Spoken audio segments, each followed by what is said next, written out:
وہ سیاہ دن ہے جب نواسۂ رسول نوجوانان جنت کے سردار امام حسن علیہ السلام کو زہر دے کر شہید کیا گیا۔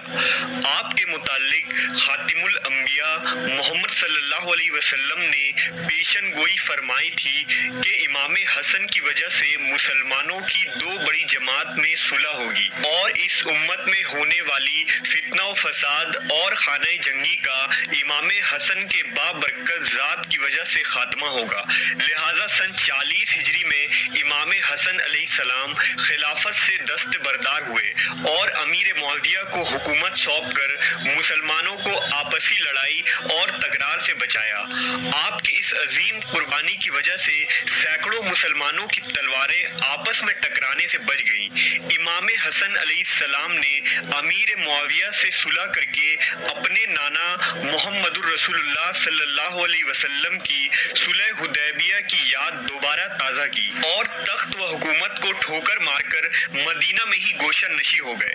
مگر صلح حسن کے بعد بھی بنو امیہ کو اس بات کا اندیشہ رہا کہ کہیں امام حسن کی باغیانہ طبیعت حکومت کے لیے خطرہ نہ بن جائے، لہٰذا امام حسن علیہ السلام کو شہید کرنے کے لیے دشمنان اہل بیت نے آپ کی ایک زوجہ کو ہی اس کام کے لیے منتخب کیا، جس کا نام تاریخی کتابوں میں جعدہ بنت اشد بتایا جاتا ہے۔ بعض روایتوں میں اس کا نام ہند بھی لکھا گیا۔ مورخین نے لکھا کہ جعدہ اپنے والد اشد کے ذریعہ امام حسن کے نکاح میں آئی، جو امام علیہ السلام کے ساتھیوں میں سے تھا، مگر بنو امیہ نے اسے چند سکوں میں خرید لیا اور اسے اپنا کارساز بنایا۔ جعدہ کو مروان بن حکم نے 50,000 دینار کا لالچ دیا اور امام حسن کو زہر دینے کا کام سونپا، لہٰذا اس نے امام علیہ السلام کے کھانے میں کئی بار زہر ملایا۔ ابتدا میں کوئی خاص اثر نہ ہوا، لیکن آخری مرتبہ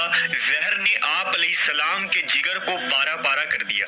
یعقوبی نے لکھا کہ جب امام حسن علیہ السلام کو آخری بار زہر دیا گیا تو آپ نے اپنے بھائی امام حسین علیہ السلام سے فرمایا، اے بھائی، یہ تیسری مرتبہ مجھے زہر دیا گیا ہے، اس سے قبل ایسا زہر نہیں دیا گیا تھا۔ میں آج دنیا سے چلا جاؤں گا، جب میرا انتقال ہو جائے تو مجھے رسول اللہ صلی اللہ علیہ وسلم کے ساتھ دفن کرنا، اور اگر اس کام سے روکا جائے تو کوئی خون ریزی نہیں ہونی چاہیے۔ مسعودی نے اپنی تاریخ میں نقل کیا کہ زہر دینے کے 3 دن بعد امام حسن علیہ السلام شہید ہو گئے۔ آپ کی شہادت پر پورا مدینہ گریہ ازاری اور غم میں ڈوب گیا۔ آپ کے جنازے پر مدینہ کے بوڑھے جوان، بچے، مرد عورت، غلام اور موالی تمام لوگ جمع ہو گئے۔ عربوں کی پہلی ذلت و رسوائی حسن ابن علی کی شہادت ہی تھی۔ آپ کے جنازے کو وصیت کے مطابق حجرہ عائشہ میں لے جایا جا رہا تھا، تب مروان کو خبر ہوئی۔ وہ سپاہیوں کے ساتھ حجرے کے سامنے کھڑا ہو گیا۔ مروان نے کہا کہ جس طرح ہمارے چچا زاد عثمان کو نبی صلی اللہ علیہ وسلم کے پہلو میں دفن نہیں ہونے دیا گیا، اسی طرح ہم حسن بن علی کو بھی یہاں دفن ہونے کی اجازت نہیں دیں گے۔ ابن عساکر اور بعض کتابوں میں نقل ہوا ہے کہ بنو امیہ کے سپاہیوں نے جنازے کی طرف تیر چلانا شروع کیے تاکہ لوگ جنازے کو لے کر پیچھے ہٹ جائیں، لہٰذا جس تابوت میں جنازے کو لے جایا جا رہا تھا اس پر 70 تیر لگے، جسے بعد میں نکالا گیا۔